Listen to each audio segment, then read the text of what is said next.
Welcome back, Galaxy Brains. And if you're listening to this, it is Thanksgiving. So happy Thanksgiving, everyone. Today we're going to talk about this new Netflix Western, The Harder They Fall, directed by first-time director James Samuel. Also, since it's in the advent of Thanksgiving, we're going to talk about our bottom 5 or disappointing movies of 2021, because in the film industry, they call it a turkey if you made a bad film. I actually have the definition, and we'll go into it as we get along. But since you're here, if you listened to our show before, we know what we always start off our episode with here. So I'm not gonna. The point of this rant is this: let's say that costs you like $20,000 a year, okay? And the insurance covers $80,000. You're like, oh, it's a pretty good deal. Well, no, you have cancer. What's the worst thing you'll do for $1 million? Fuck you! Stop fucking dropping oil into the Gulf, you dipshits. Fucking morons. People who don't get to the point fast enough, or people who seem to go off on tangents too much. Now, there's limitations to this because, if you're talking to someone or a group of people and the point of it is to tell a story, then I think it's great. And this is coming from a recent experience of mine where I had to sit through a presentation. This was an educational presentation. And the person speaking, he had a presentation up with 4 bullet points explaining. It's like an economics thing. Like, here's one, A, B, C, and D. I was like, okay. So you talk about A, he talks about it, goes off on a random tangent about him hanging out with his buddies, doing X, Y, Z, and getting more and more off topic about the first point. And the more and more I notice the fact that he doesn't cut the chase or cut the fat or all that kind of bullshit, the angrier I get. So this presentation that was like 35 minutes long should really be a 15-minute presentation. It really, lends to the point where a lot of people are saying this meeting should have been an email sort of thing. And I sort of get it, because a lot of people that say that is because a lot of these meetings don't get to the point. A lot of you guys working out there that deal with business meetings or business phone calls, all that kind of shit, you'll have this business meeting that's, scheduled from 10 to 11, and all these bosses, all they think is, I got to fill up this whole fucking hour. You don't, just because a meeting scheduled from 10 to 11 does not mean you got to have it from 10 to 11. This could be a 15-minute meeting, okay? Now, getting to the point is pretty universal kind of thing. Other things I've been experiencing myself, and I think a lot of people agree, lately YouTube videos of vloggers where, like, the point of the video, like, oh, the reason you watch the video is like 5 minutes into the video. Or what's even worse, there's like 3-4 minutes of intro or bullshit that has nothing to do with anything. Let's say you're watching a video, say, oh, how do you beat this kind of like this part of the game? You'll watch a video, it's going to be, hey guys, welcome to my channel. Please subscribe, all this kind of shit. It's been a long time. Talking about complete different tangents, nothing to do with the goddamn part. And then 10 minutes in, you're like, okay, now not to wasting your time, but this is how you beat the part of it. You wasted my time, and I hate it every time. And you got to be very suspicious, because what happens is if you watch a video, it goes like monkey falls in the mud. The video is fucking 10 minutes long, shit like that. Anyways, the point I'm trying to make is cut to the point, get to the point, and I'm trying to make this rant as short as I can to make that point as well. Joe, yeah, what? I stared into space. Like 3 seconds in to this rant, and then I'm like, I came back and I just see your waveform just yeah, and I'm going like, whoa, he's angry. Yeah. I mean, it's even more frustrating when you experience yourself and you're cognizant of this sort of thing, and it happens to you a lot. And my heart goes out to a lot of these dudes that are sitting in business meetings that are useless and pointless. And you sit there, and they're just there to fill up the time. Okay? Get straight to the point. Business is better if it's efficient. You guys like turkey for Thanksgiving? I think so, no. yeah. Mm-hmm. I'm not a turkey guy. I've come to the realization that I don't like it. I think it's a bad meat. And I'm a sides guy. I'm perfectly fine just doing sides for Thanksgiving. Yeah, but I think a lot of people I know that, go all out also have like ham, have chicken. Yeah, but fucking ham is like I'll eat ham like once a year. Yeah, that's during like during Thanksgiving. No, Christmas, bro. Christmas is ham. Fine, whatever it is. I'm just saying it's people make it. First of all, I don't think a lot of people make it because what is it, like 20 fucking hours or like 6 hours to cook a 8-pound turkey? I don't know the math, but I don't think it's made very often because it's such a hard. I don't know the math.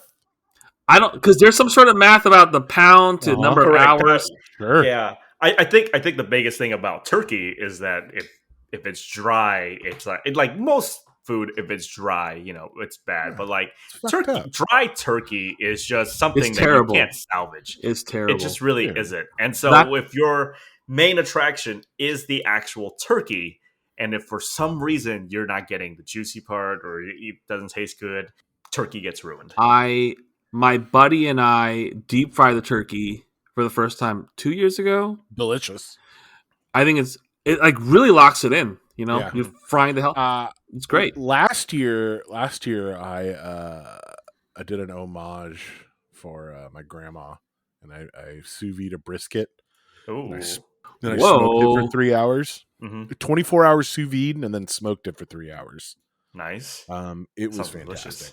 I think sous vide is the way to go. It's just a lot of work, And assuming you have like that sous vide machine or a way to keep the water hot, it's amazing. That's all patience, right? Yeah, I have a sous vide. Amazing. I have a restaurant quality sous vide machine. Well, and it's fucking awesome. Sounds like you're cooking us a bunch of meat, bruv.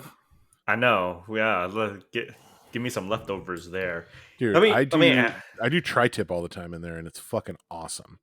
Let me ask: Is Thanksgiving a top 3 holiday for you? No. Ooh, I'm trying to think of. Okay, so Christmas, New Year's, 4th of July. Maybe. I don't know. When I think about all the holidays, I'm like, fuck, what good holidays are there? There's like Christmas, good holiday. Mm-hmm. Even if you're not religious like me, I'm a heathen.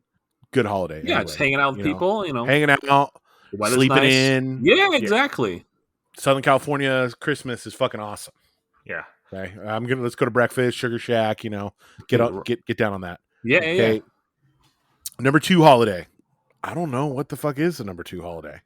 I mean, as an Asian person, people say it's easier for me. It's Lunar New Year for me, man. That's number 2. Yeah. Okay, well, yeah. Okay, don't lump us all in with your crazy calendar, guys. My people are on the fucking Gregorian calendar, right? We don't. We're not on the lunar thing. But my people meaning Japanese people, not white people. Okay, I just it sounded bad.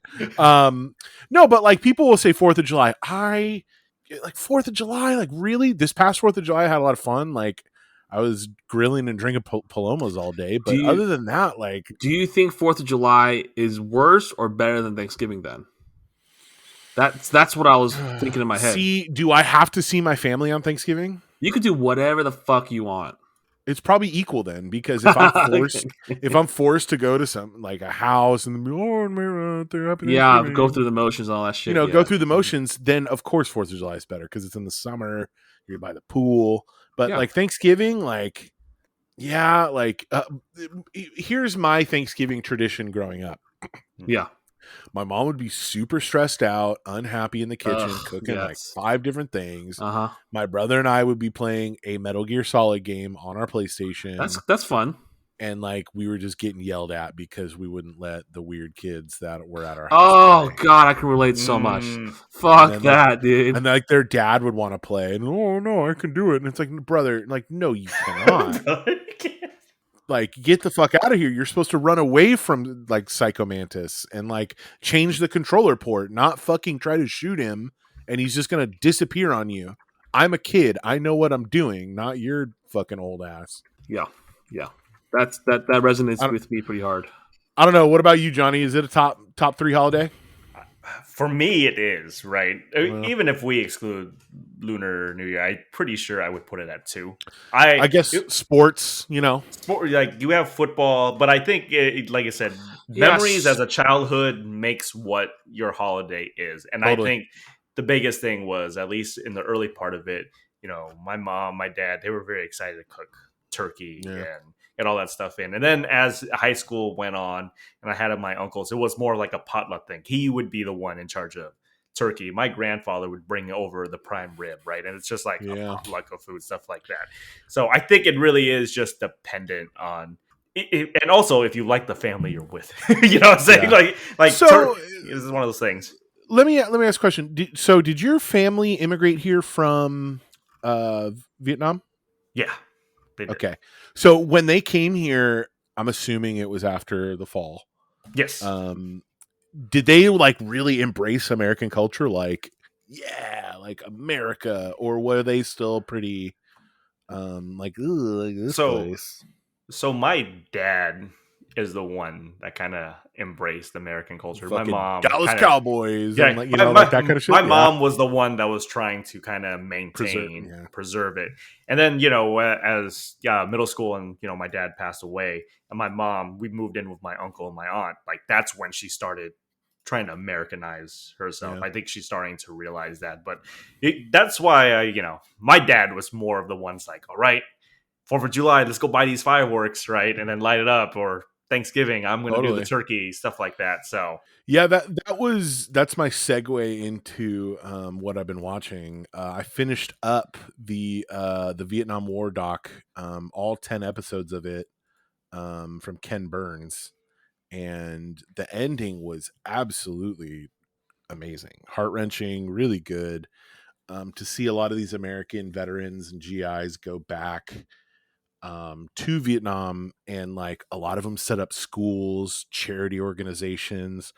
I showed them like breaking bread with these North Vietnamese fighters, these guys that were on opposite sides, like fucking shooting at each other during these battles. They're like, yeah, like 10 minutes it would be weird, but after that we would just talk. We couldn't understand each other, but it was such an amazing thing to see that like it just blew my mind. And then they showed the Asian Garden Mall guys. There we go. And like people coming over. For those of you who don't live in Southern California, Asian Garden Mall is like the mecca for Vietnamese culture in Orange County, and it's awesome and it's delicious. And like it like showed all of that. So I'm always really, really curious. So I asked my friends, kind of like Khan and King of the Hill. God, I love that show. What else have you watched here, Joe? I've been actually just super busy. All I've been really watching is I started Seinfeld. And like, not to say that like I watched it for the first time, but it's finally on. I think it was HBO Max. Netflix. I'm sorry, Netflix. And so with Seinfeld, it's always one of those things where I watch an episode like this, like in the fucking middle of the seasons, and then another one here. I know that the continuity is not necessarily not as important with Seinfeld because they're sort of self-contained. It is one of the greatest sitcoms of all time, and I understand that, and I enjoyed it every time I watched it. But I never sat down, like because with Friends, at some point I watched the whole thing. So with Seinfeld, I'm going to just sort of watch the whole thing a little bit at a time. So I started that. That's the only thing I've been sort of on, and then just the films we're going to be talking about today. So that's just what I've been into. I will say that it's hard to binge Seinfeld for me. Does it feel dry? It's different. I love Seinfeld. It's probably, I don't know, probably my favorite show. It's probably a top 5 favorite show of mine. Like, okay, I think Curb is better because it's Curb is more unhinged. Larry David. Yeah, that's a good way to put it, Johnny. It's way more unhinged, especially the latest seasons. But Seinfeld's a tough watch sometimes. Like people that have never watched it before are watching it through 2021 lenses, and they're like, "These people are reprehensible." I'm like, "Yeah, like that's the point." Yes, early in the 80s and 90s. I mean, what do you? People are fucked up, but it's hilarious. Would you did you like Parks and / or Office? I loved The Office at one point. Like I was one of those guys. Now I fucking hate. I can't stand. Now, is it because you overwatched it, or you grew up and your taste changed? I grew up and then I watched Parks and Rec, and I would much rather watch something way more upbeat. Positive, yes, Right. Johnny. Now- Then like the kind of the dour, Mean spirit. kind of mean. God, Johnny, you're same wavelength. It's The Office is way more mean spirited. Right. So now that being said, can you binge Parks? Yes. Oh yeah. Okay. All day, All right. every day. Because I did definitely binge Parks. Also, I also binged The Good Place. Fucking love The Good right Place. on. Solid show. And then, this week I watched a couple of movies, one on Netflix. There's one called Kate. It actually starred like Mary Elizabeth Winstead. She plays like this assassin that gets poisoned, and she has a whole night in Japan to figure out who it is. It's a solid action movie that you can put on the TV. But the second one I watched was Stallone did a recut of his Rocky 4. Rocky versus Drago. And I will tell you this. I think that it's not going to replace Rocky 4, but it just kind of depends on the mood. If you want buck wild 80s over sensationalism, can't pronounce that. Sensationalism. Oh, thank you. My tongue is getting tied here. Then I would watch just the regular Rocky 4. Rocky versus Drago, though, is a cut that is more aligned to what we get with Creed, but kind of like the whole story itself. It got rid of the weird robot. Don't even miss it. I think Paulie is the one that gets cut the most in this. And you get some... Watching it made me realize, man, Stallone had a lot of extra footage of that movie that he had cut, because there was like really... Even though they said it was about like 20 minutes of new footage, it felt really... like new. Like there's a lot of different takes. Talia Shire actually had more screen time, and you can kind of see why she doesn't want Rocky to fight or wanted Apollo to fight Drago. And Dolph Lundgren doesn't seem like more of a machine, but more of like him fighting for himself. But I was talking to these guys and I was saying, yeah, if you were to pick any two Rocky or Creed movies together back to back to do a double feature, what would you do? And I think if you take Rocky versus Drago and you put Creed 2 together, it actually now makes sense to kind of do that because it matches the wavelength. Mm-hmm. I still probably would just do, to be honest, Rocky 2 and first Creed. If we're going to do that, 1 or 2. Which two Rocky movies would you show someone back to back? Ooh. Back to back. I mean, and this is someone who's never seen any of the Rockies? And then to see none of the Rockies, none of the Creeds. Which two of them would you think is a perfect double bill? I would. I mean, I'm a big fan of Creed, and I like Rocky 4. I guess those two. It's hard. I've never thought of it that way. Let me put it that way. I don't know if Jared probably has a better answer. I think the fight scenes in Creed 2 are bad. Yeah. When compared to Creed 1 and even the Rocky movies. I think Rocky 4 and Creed are great together. Just for that, just kind of sense of that was Apollo's last movie, and then you have his progeny after that and stuff like that. I think I mean, yeah, Creed 2 to me was just a huge letdown. I don't enjoy that movie. I thought it was a solid movie, but it missed a lot of the magic, and this is where you can tell Ryan Coogler was very important to the importance of it, because in the second movie, Stallone wrote Creed 2 or was part of the writing team, so you can tell now, and there's much more Rocky in Creed 2 than it should have been. It really should have been more, about Adonis and Tessa Thompson's characters, which they had a part, but it felt like Stallone was actually now vying for actual running time, and that kind of messes up the flow sometimes there. All right, you guys, so we're going to talk about the newest Netflix movie, a Western that came out, The Harder They Fall. This movie is a American revisionist Western. It's directed by James Samuels, who is part of The Bullets. He's more popular. He directed a couple short films, like the last one he did was Jay-Z Legacy, which, shockingly enough, this movie was also produced by none other Jay-Z himself, Sean Carter. So it's kind of a modern take on a Western that has an all-black lead cast. Before we talk about the movie itself, Jared, when we are talking, this might be the first Western we actually talked on this podcast. Like, what is your take on Westerns in general? I love Westerns. My dad loves Westerns. I grew up watching a lot of John Wayne stuff. Boy, I love all kinds of Westerns that don't get too crazy. Like Wild Wild West is not a good movie. You're telling me that giant spider at the end? Have you ever heard Kevin Smith's rant on that spider? I watched that whole Superman Lives documentary. It's very funny. Yeah, it is. But anyway, I love interesting takes on Westerns, but I don't like when the genres cross or get way too crazy with it. Mm-hmm. Give me a nice, like, the remake of 3:10 to Yuma, fucking awesome. I don't hear enough people talk about how great that remake was. God, Unforgiven, of course, amazing.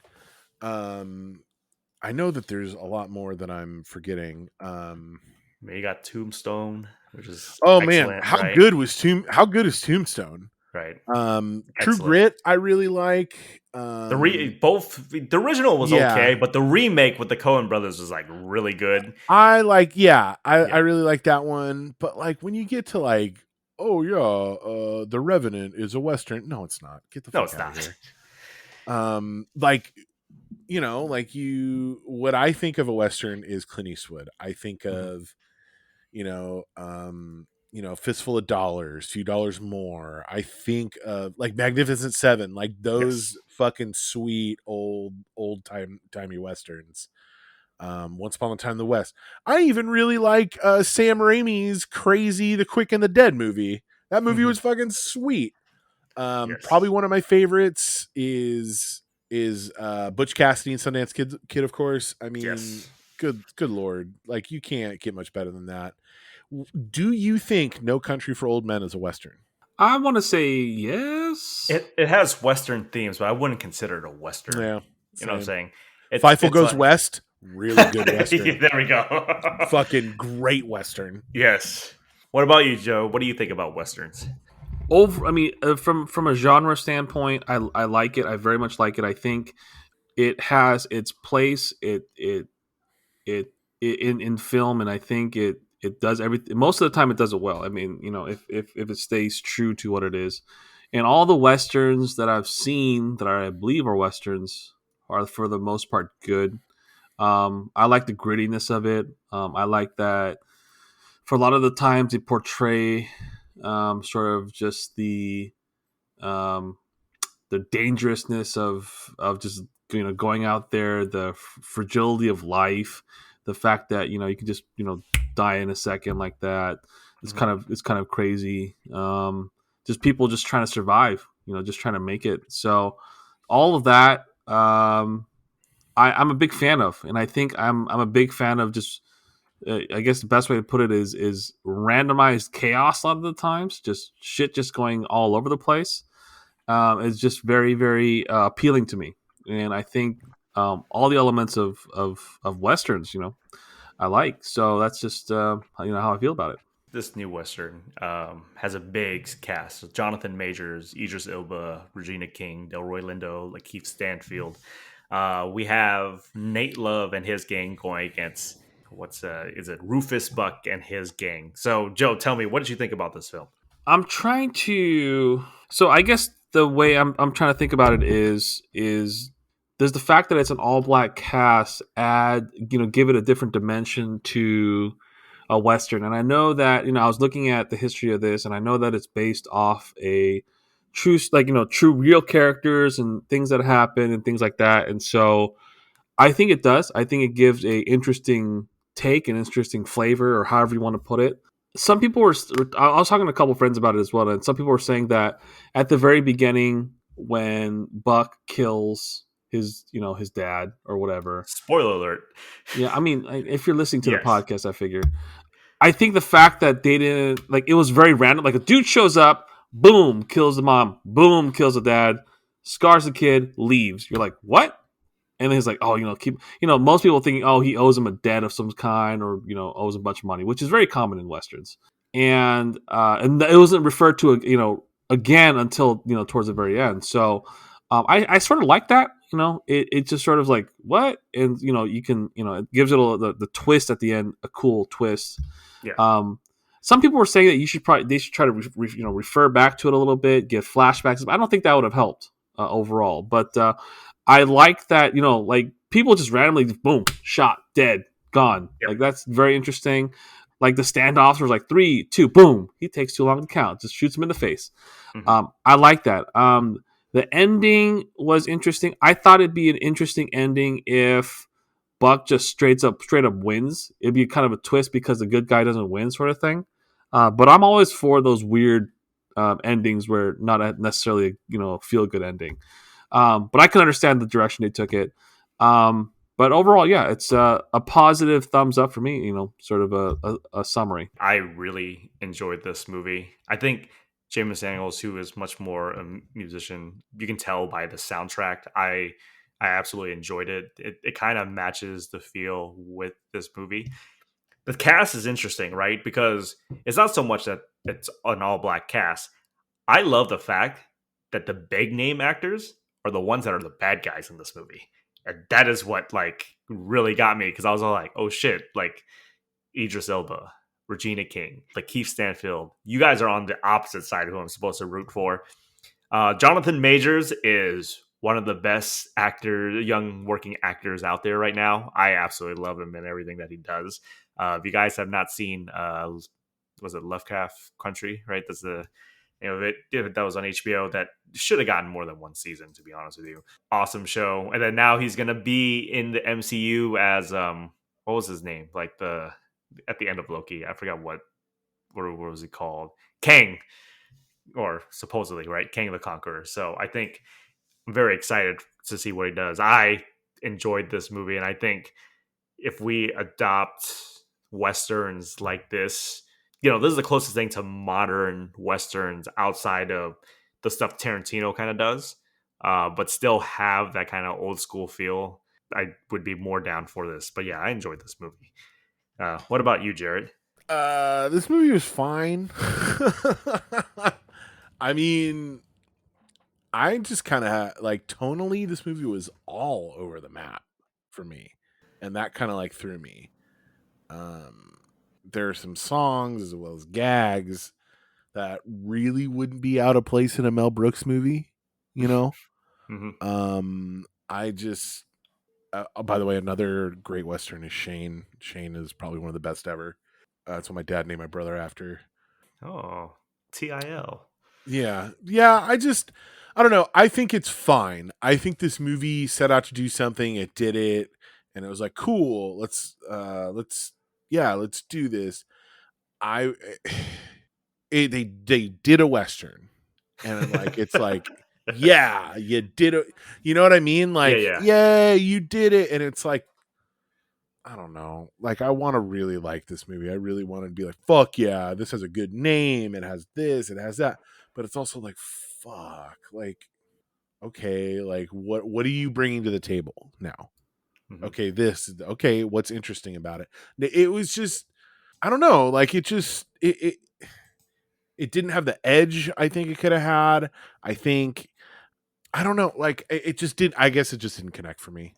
Yeah. I guess kind of the tone being all over the place and some other aspects of the movie was just kind of, man, I would have loved for it to like lean into like the like blaxploitation or something like that to set it apart from. But I guess that's not. But I guess again, that's not what they were going for. They were going for a boilerplate Western with a full African American cast, which is fucking awesome. I think that's great. I think having it be normalized like that is great, but it was a boring movie to me. Not a boring movie. I guess that's too harsh. It was just kind of there for me. I give it like a C. C. What about you, Joe? What do you give it? I would say a B. What I'm trying to, and not to drone on and on about this, but I'm wondering if I was discussing this with a couple of friends of mine. They're saying it's a Western that has black African American actors in it, and does that, is that the reason they made it or not? And I was like, okay, that's valid, I guess. And so they were saying if it was all white cast or all Native American cast, would that have made a difference? And I'm thinking about it, I was like, I don't know, I just don't know. But I don't think you would be able to tell the same story, if that makes sense. Yeah, I mean, but again, it's because it's based on people that aren't all black. Because I think I looked it up. Like there are some Mexicans, there's some Native Americans, some people are. Yeah, so if let's say you had a diverse cast, would that have made it better? And I would say probably. It's probably a little bit more accurate. You could have probably done with flexibility, do a little bit more things.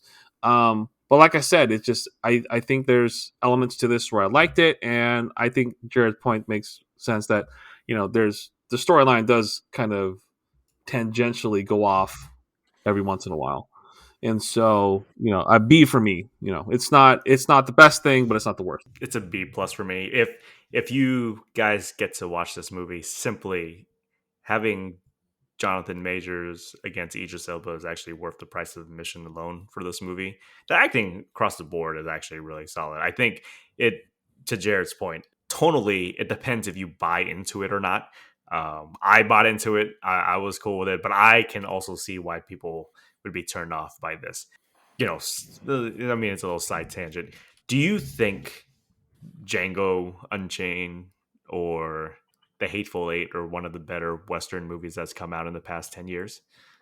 I think The Hateful Eight was a tough watch for me in a different way. It's long too, long. Those people are fucking assholes. Like Yes. It's another thing about the whole thing being filmed more or less inside of a house, right? So there's a little bit, I like that premise. I liked that premise a lot, but also it's just like it was just tough to watch at times. It was just like it was a slog. I would say I like Hateful Eight more than this movie, just because the twist sort of unravel itself as we go along, which is cool. And that's a cool way to do it. I just don't know if it needed 3 hours to say that is all. And Django Unchained I really liked it. It really went out there. It's really pushing the boundaries, and it's Leo. So Django made me feel uncomfortable for different reasons. Just the sheer amount of the N word that was said is just still kind of rough for me. But damn, Leo is the fucking that's his apex right there. I mean that was the point though, right? Like I know that the directors wanted to have that racial slur said as often as possible, because I guess it's accurate to the times, right? So but like, why does it have to be Quentin Tarantino all the time? That's a good point. And then like you take into consideration that he played Jerry, not Jerry, in Pulp Fiction, the fucking guy. Why don't I know his name? The guy that they went to the house. Yeah, the guy they went to the house. Yeah. Fuck. God damn it. It's fucking whatever. I don't know. But like you have this white guy just he has a black wife or whatever it turns out. But he's just slanging that N-word, and it's just like, Quentin, like you're not black. Like you're just some fucking white dude that worked at a video store in like maybe the hood. Right. Like I don't know, man. It's a tough look sometimes for Quentin, but I want to see his Star Trek movie. Right. Yes. I mean, he's Quentin for a reason, I guess. For better or for worse, it's Quentin. Yeah. No, exactly. I mean, I am going to see every one of his movies that he puts out. I don't believe he's only going to stop at 10, but because he can't help himself. He's going to get bored. His brain's going to wander. He's going to have to do something. All right, you guys. So we're going to actually do something here in honor of Thanksgiving. And we were talking about turkeys earlier. Turkey can be described to anybody that doesn't live up to its promise, but mostly it's used to describe a bad play. So when we've heard of bad movies, they call it a turkey. I didn't realize this until a couple of years ago when I was reading some movie articles about this. So I think this would be a good annual tradition here to do the bottom 5 movies we've seen so far this year. It could be the bottom, it could be the most disappointing, but these are movies that we have sat through, at least me, fortunately, that we were just like, damn, why couldn't it be better? Or it's just plain bad. So Joe, on this bottom tier list, what do you have at number 5? It's I gotta say, when I was making this list, it's hard for me to. So 5 would be the best of the worst. Like, you know what I mean? Like, Correct. that's Your worst movie has to be all the way at the bottom. okay. So yes, and also it's hard for me to like. They're all trash. Like, if once it breaks a line, you're just like, I'm not gonna put effort thinking about it. So there's a good chance this list is not in a particular order per se. Let's just say that they're all extremely close. Yes. So Cosmic Sin with Bruce Willis. It was very, oh man, like, because like, look, here's the thing. I like Bruce Willis. I like him. I like him as an actor. I like all the things he did. He has a great history. It's like when I was watching this movie, because basically it's Bruce Willis fighting aliens. Sort of, it's just what it is. And I'm just like, did this dude do this for a paycheck only? Like, Yes. like Yeah, absolutely. it's like the IRS. Is he having IRS problems? It's Yeah, like, probably. does he owe somebody money? Like, does he Probably owe someone a favor? I mean, didn't he divorce? I have to assume this is due to some sort of financial reason he did this movie, and okay, I'll accept that as is, but don't watch it. It's not great. So that's my number 5. What about you, Jared? What is number 5 on this bottom list you have? Okay. Oh, okay. I gotta Hey, time out really quick. Come on. The three of you guys, what are the odds that we're gonna have 1 or 2 movies on all of this? You know what I mean? I think there's probably one movie. One? Okay. One. All right. One seems like I just don't think the movies I have here specifically. Odds are I just haven't watched it. I don't think you haven't watched it. That's where it is. Okay. So all right. Well, let's go with one. Let's hopefully we have a match. I think one we will probably have. All right. I agree with. Shit. I gotta redo this. Gunpowder Milkshake, number 5. We covered it on the show. I didn't like it, but it was better than some of these other ones. I don't really want to fucking talk about it again because I thought it was fucking ridiculous, but got it. Yeah. So number 5 on my list, I have The Tomorrow War. I think this movie is an absolute. It wanted to be Terminator, Aliens, a sci-fi pick, and just couldn't pick a lane and do it right. I think Chris Pratt's biggest strength as an actor is his charisma, and when you take it away and sap it away, it makes it for a very boring movie. The action scenes weren't even that great. J.K. Simmons provides a little glimmer of success that this movie might have done, but I'm not saying it's one of the worst movies, but it's by far one of the most disappointing movies I've seen all year. I was expecting more when I probably shouldn't have. Tomorrow War is number 5 on this list for me. All right, Joe, what do you have at number 4? Number 4 was Voyagers. I'm a big fan of sci-fi. I'm a big fan of like, what was that? I forgot what the movie with Chris Pratt. Was another space-ish movie. I forgot what it was Passengers? called. Yes. The one with Jennifer Lawrence? Yes. Passengers was the movie wasn't great, but it wasn't like terrible. With Voyagers, it was just like, I don't know, because this type of sci-fi where they're floating in space and something happens and they deal with it and they overcome it and they, happy ending, all that kind of stuff. It's been done. It's been done a lot. But this one, which I don't know, it like sort of missed its mark in a lot of ways. Just having a bunch of teenagers.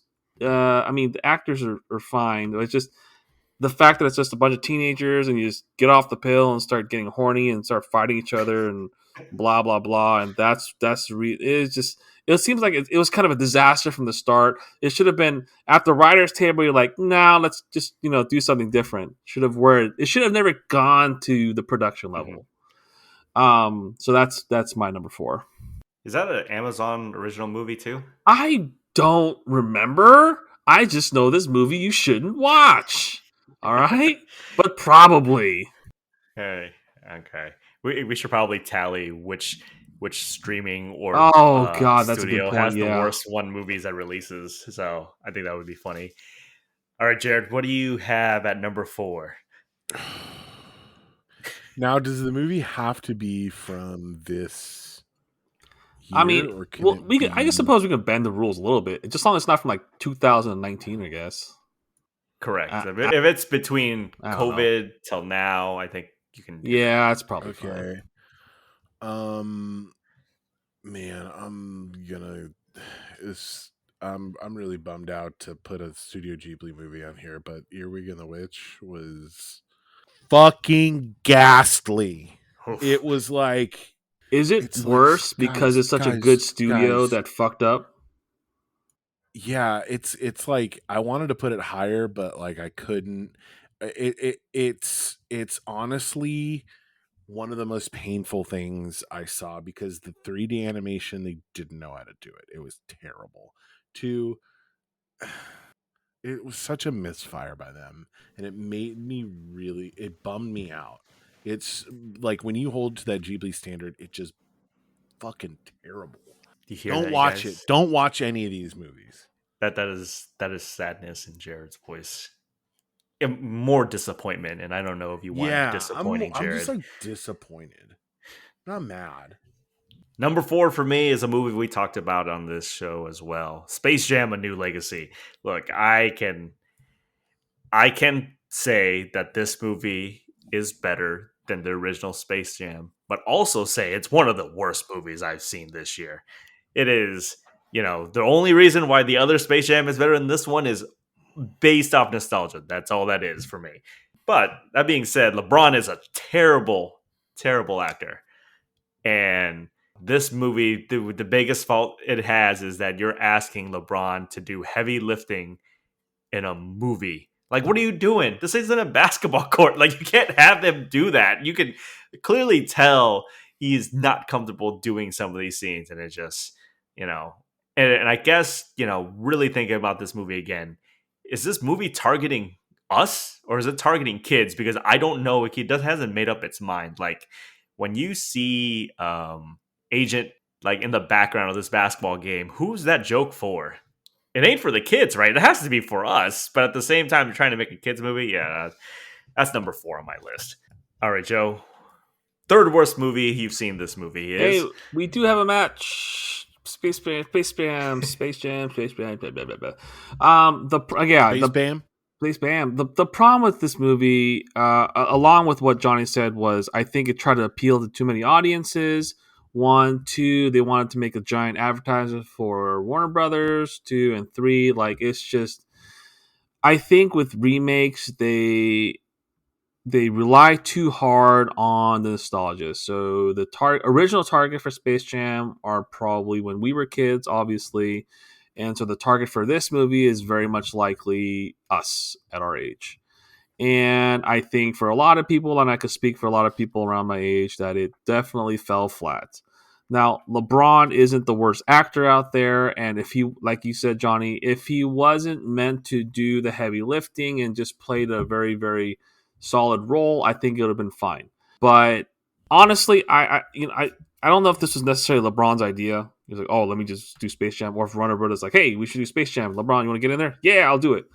Whether the case may be, like I said for the last movie, it should have probably never left the writer's table. Someone along this giant, checks and balances would have been said like, yeah, not a good idea. But what do I know? Tons of bad movies come out every year, and I'm just another guy. But Space Jam is no good. If you have to watch it, it's worth one watch only. That's my number 3. My number. What am I at? 3? 3 it is. Okay. My number 3 was to the Tomorrow War, starring the worst. Yeah, Chris. That's a good pick. Starting the worst Chris. Do not be a fan of Chris Pratt. He is a fucking asshole. He belongs to a church that is not full of good people. And I believe he's an animal abuser as well. He is the worst Chris. That movie is just big, dumb, and super tedious. And not in the fun way, Ugh, God, how do you fuck that movie up? Aliens and like how do you oh God, just anger. These are like the five my 5 moods while I watch these movies. This one was anger. Anger. No, anger's reserved. Actually, anger's reserved for the later one. Later one.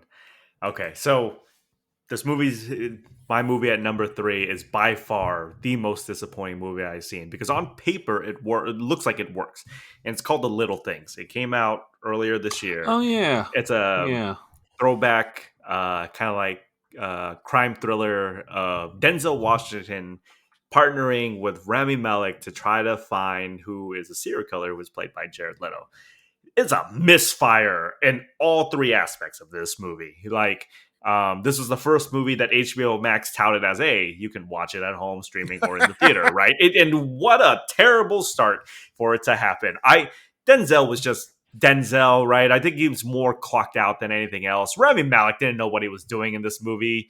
And then Jared Leto was in a different movie altogether with this movie. It looks like it worked on paper. And John Lee Hancock is actually a really good director. So I thought, hey, this is going to work. But I think they just, either the writing didn't make sense or the tone, they couldn't figure out how to create that mood within the whole movie. Yeah, by far, it's number 3 because by far is the most disappointing I've seen all year. All right, Joe, what is the second worst movie you've seen so far? Okay, so again, like I started from the beginning, these are all very close. Okay, I did not like the Tom and Jerry. I think it lends to the fact that as a kid, I think a lot of us watched Tom and Jerry, original Tom and Jerry.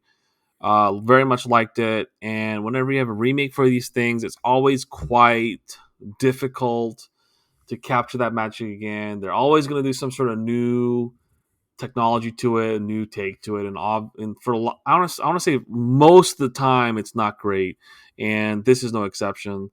I don't know. I just didn't like it. The whole thing was just a big poo poo.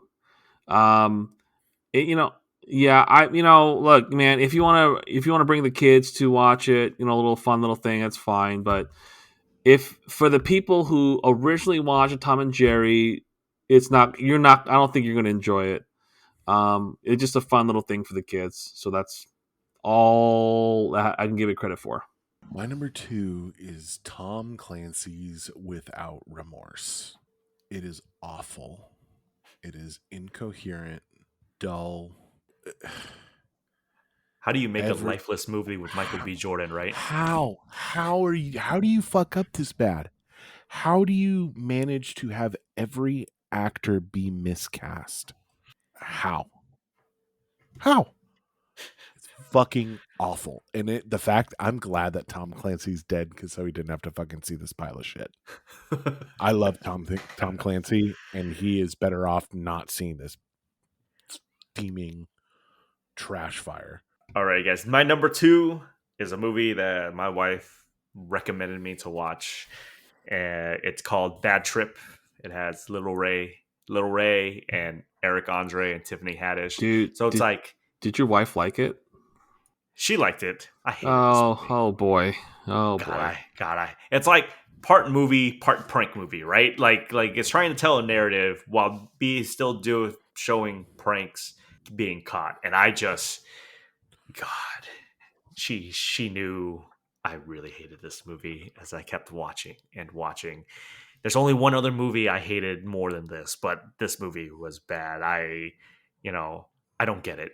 Like the jokes did not land at all. And when they make these type of movies a la Borat, like you have to tell at least a strong enough narrative to make those, catching people live like really worth it. And none of these skits or gags just worked at all.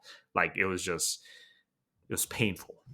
God, there's only one worse movie than this, but that movie was really bad. So we're at the worst here. So Joe, tell me, what is the worst movie you have seen so far in 2021? I think this is bad because I actively disliked it as I was watching it. All the other ones were just like, it's bad, but I passively disliked it. This one is Gunpowder Milkshake, suggested by a fellow podcaster. I hated every single thing about this movie. I hated it progressively. It was like a runaway train that progressively got worse, that derailed, and then it just fell into a lake and it burst into fire. It just things that just could not get worse got worse. I hate everything about this movie. I don't think it should have been made. I don't think it should. Whoever made this movie should be fired and never make movies again.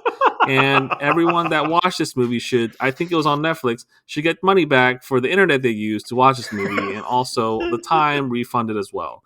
This has to be by far the worst thing that I've ever seen in probably even 2 years. I know we're limited to 2021. It's groundbreakingly bad. Okay, it's the worst thing ever, and that is Gunpowder Milkshake. Cool title though. Cool title. I'll give you that. It really is a cool title. There you go. I feel vindicated. It's funny. That movie is like the movie Outside Looking In, so I have it at the bottom too. So it's not like I'm crazy. There was just four other movies I thought was worse. All right, Jared, what is the worst thing you've seen so far this year? Fucking Space Jam. That's all I'm gonna say is fucking Space Jam. I can't believe I dedicated my time to watch it. I was so upset thinking about it afterward. It has stayed with me since I watched it. Ugh. Man, we covered some bad movies in this year. Sorry, I didn't think about our episode list. Like I said, Bad Trip would have been number one in any other year, but Joe mentioned this movie. He said he passively hated this movie, just like Gunpowder Milkshake. I actively hated Tom and Jerry. This movie was just absolutely garbage. And here's the thing. Some people will cop out and say, you know what, if you want to take your kids, watch this movie. It's good for them. Look, if I was a 5-6-year-old and I saw this movie and I'm just thinking to myself now, and I might give myself more credit than I should, I would be bored out of my mind in this movie. This movie it's an insult to kids that have a very developing brain that can comprehend things. It just to me is so bad. Okay. It just doesn't make sense. Like we've seen good kids movies. Like you can make good kids movies. Like you can take the IP and do it. I mean, shit. Paddington is like, I rave that movie all the time, but it is a kids movie, right? Shit. Clifford just came out last week. It's fine. It's just not dumb. Like, and you know what the worst part is that everyone here that's collecting a paycheck was just phoning it in. You have people like Michael Pena. You have Chloe Grace Moretz. You have, I don't know what Colin Jost was doing there the whole time. He was just showing up there. It's just, I get the movies to pick up a paycheck. God, I hated this movie so much. I think I texted Joe before I was watching it. I was like, what the hell am I watching right now? I'm like, another HBO Max movie. Now I think it was like the third one out of like the month. I'm all like, wow, 2 for 3. You guys are striking out right now. Thank God during the summer. You know what? I forgive everything because Dune came out and it just kind of, saves itself. But yeah, trash. That is our bottom 5 of the year. You guys should tell us what your worst movie you've seen so far this year. Joe, tell them where they can tell us at. You can always find us on social media at filmloversgttg. Also email us at filmloverspod.com. I'm sorry, at gmail.com. Sorry. That being said, I know you guys heard my rant about Gunpowder Milkshake. I can guarantee you I will always be honest of my opinions. I will not sugarcoat anything. And I'm not doing this to be mean. I'm just doing it to be honest. That being said, I genuinely do love suggestions. I do love people sending us critiques or anything like that to us with open arms. Okay. So please do not hesitate to contact us at filmloversgttg. And I'm really hoping to hear from you guys. My wife is here to interrupt. Baby, we're talking about turkeys. What is the worst movie you've seen so far this year? Oh, easy. It was Dune. Dune was by far the worst movie that I saw Get out. this year. Get out. Get the fuck out of here. Get out. All right, thank you. Get out. Get out! That's it. Jared, where can they find you? They can find me on Twitter at JLuthy, JLUTHY, talking about motherfucking Dune and pro wrestling, because I was tweeting a lot about pro wrestling this past weekend. All right, you guys. And then, as always, you can find me at JNO11. That's JNGO11. I retweet a lot of things. I talk about movies a lot, just like we do on this podcast. So hopefully everyone here, you guys have a great Thanksgiving. We'll catch you next week.